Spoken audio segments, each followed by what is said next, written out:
Hello everyone, my name is Kanyam Kangisa and you are watching Joburg Today. What does it take to become a JMPD officer? Well, an additional 1,500 recruits are currently undergoing training to take up the responsibilities of fighting crime in the city. We attended the first phase of the physical training session to see if the candidates are indeed fit enough to be part of the crime-busting mission in the city of Johannesburg. About 1,000 JMPD hopeful candidates came through to the JMPD Academy to do a physical test. And I must say, it hasn't been an easy process for these young hopefuls, especially now since they want to join in the force. I'm feeling good. I feel that it's just going to require a lot of dedication and sacrifice, and to uphold the highest level of integrity. I'm already going to have to sacrifice my dreadlocks, which have been growing for the past 10 years. So if I can do that, I can do anything. My interest in the JMPD is to fight crime, especially drug abuse, alcohol abuse.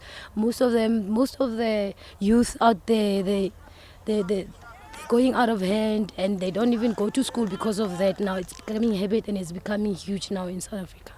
We've now shortlisted the applicant down to about 7,500. Still a very big number for 1,500 positions. So we've divided the fitness test into a few days. This will be conducted over, I believe, over a week. What the fitness test is I've said, they would probably end by the end of next week. But the ones that have qualified in the preliminary round will go through to the next stage. It's a literacy test, a numeracy test. So they will write that, of course, that can be done on a larger scale. But we anticipate the selection process would be completed, probably around middle of June.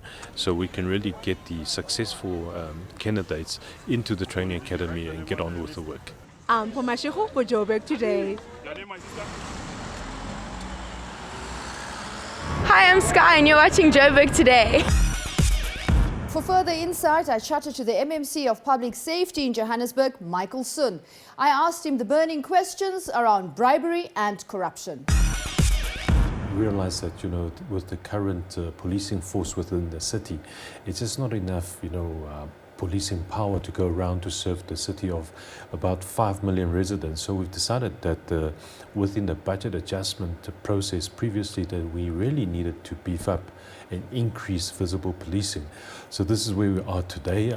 We have gone out on a recruitment drive for 1,500 JMPD officer trainees. What was very staggering for us is that we in fact received 65,000 applications. We of course were positively overwhelmed. How they will now fall into place is that once the applicants have gone through the selection process, they will be formally incorporated into a Metro Police Officer Training Program for a period of 18 months. They will have to undergo various quite stringent training course to become a fully qualified Metro Police Officer. Sure, very interesting.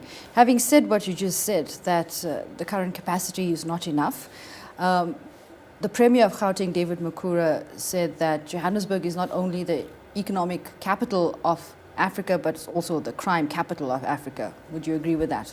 I do agree to an extent. This is where the money is. In a businessman's language, you can see a lot of the corporates, a lot of the companies. This is where business is happening. Unfortunately, with that, we attract a large amount of migrants seeking for opportunities, jobs, and together with that, comes with a lot of crime. We're not only seeing, the local migrants, but migrants from other countries coming to the city of Johannesburg. So we've got a very challenging dynamic to deal with in terms of crime prevention. Mm-hmm. We certainly do enjoy that title of being the crime capital of the continent. This is what we've been working very hard to change, not only for our own residents' sake, but we need to create that atmosphere where we attract more business, more investment, and you understand that with more business investment attracted, more jobs and opportunities will create for our people. The JMPD reputation has been tainted, I think recently as well, when it comes to incidents of crime, corruption and bribery within the force itself. Let's talk about the caliber of these new recruits. How do you vet them in terms of their potential to serve the city's residents? No, absolutely. I think we should not hide away from that conversation.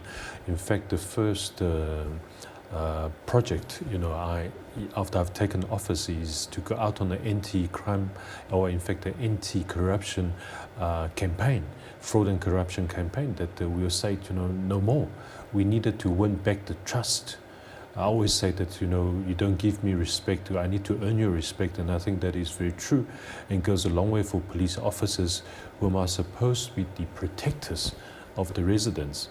So, other than the legal legislative requirement to become a police officer, for example, you couldn't have a criminal record.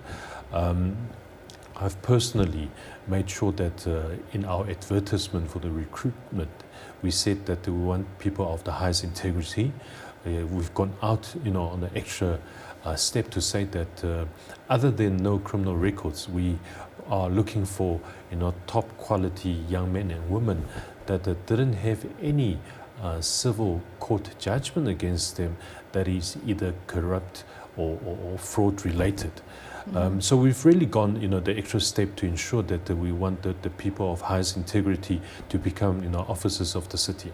How do you address the issue of ethics within the current force that already exists, over and above the new recruits, looking at their caliber and potential? Let me say this. Look, in any policing force, there's always the element of, and I might add a small element, if you compare the number of our police officers within JMPD, but the negative impact, in fact, that gives out there to the public, it's tremendous. So when you have one police officer taking a bribe or conducting him or herself, untoward, in a manner that the public would perceive that the officer is not, a good officer, that carries out, and that transfers to a lot of the other good officers that's working very hard. So our primary function, a very important part that I need to play as the political leadership within the department, is to ensure that from top down, from the senior managers, from the directors, deputy directors, regional commanders, conduct themselves in such a way that we are respected as the law enforcement agency. Going down to junior officer level, that we need to ensure that any practice that's unlawful, that's untoward, that could taint the department, the Johannesburg Metro Police Department, will not be accepted. And we certainly want to encourage the public, the resident, to help us, to be our eyes and ears, to come forward and say, look, this is what I saw, this is a photo I've taken, as we've seen in the past, and I want to lodge a complaint against your officers, and we'll deal with it. And those officers that's not behaving are those officers that we do not welcome within our department. Sure. I think what will be, on that point, what will be insightful to know is how you punish officers that are found guilty of bribery. Well, there's obviously the internal labour process. We're still governed by the Labour Relations Act and the labour laws. An internal investigation will commence.